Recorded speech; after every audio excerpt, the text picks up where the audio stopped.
Hidden within the dense undergrowth of the forests of Southeast Asia, a secretive creature quietly thrives. Fea Muntjac starts its life quietly and delicately. After a gestation period of around 6 to 7 months, a single fawn is born, hidden away in the safety of thick vegetation. These young Muntjacs are born precocial. They can stand and move shortly after birth. Yet, for the first few days, the fawn remains concealed, relying on its mother for milk and protection. The mother visits her young only briefly to nurse and groom it, ensuring its scent remains minimal to avoid detection by predators. It's a world where survival depends on silence and camouflage. As the fawn grows, it gradually begins to explore its surroundings.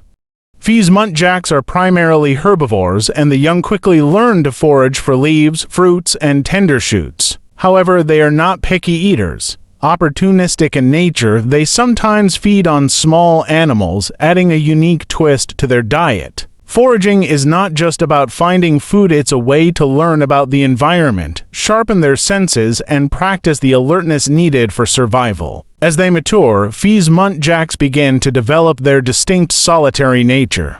These small deer roam alone, only coming together for brief periods during the mating season or while caring for their young. This solitary behavior allows them to cover more ground in search of food and avoid attracting attention to themselves. But even in isolation, they remain highly territorial.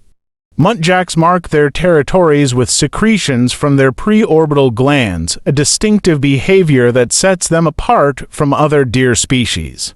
Their call, a bark-like sound, serves as a warning to others encroaching on their territory. Although they are largely solitary, the bond between a mother Muntjac and her fawn is strong. For the first few months of its life, the fawn follows its mother closely, learning essential survival skills.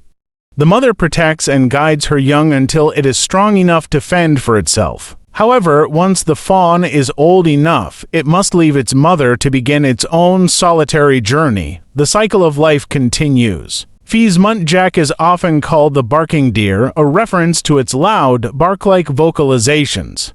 These calls are not random, they serve as warnings to other Muntjacs or signals of distress when predators are near. This vocalization is so distinct that it is often mistaken for a dog's bark by those unfamiliar with the species. Another unique feature is its short, tusk-like canine teeth, which are more pronounced in males.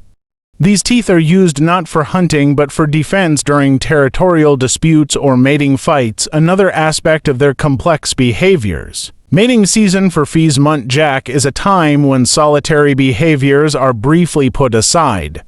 Males compete for mates by displaying aggressive behaviors, using their antlers and sharp canines to fend off rivals. Females, on the other hand, play a more passive role, choosing the strongest male to mate with. Once mating is over, the males return to their solitary lives, and the cycle begins again with the birth of a new fawn. Despite their small size, Fea Muntjac is incredibly adaptable. It can live in a range of habitats, from dense tropical forests to higher altitudes. However, like many species, it faces increasing threats from habitat loss and hunting. Conservation efforts are crucial to protect this species, ensuring that the forests they call home remain intact and safe from human encroachment. Fea Muntjac remains a symbol of survival, adaptation, and the hidden wonders of the natural world. As we continue to learn more about this elusive deer, we gain a greater appreciation for the complex ecosystems they inhabit and the delicate balance needed to preserve their future.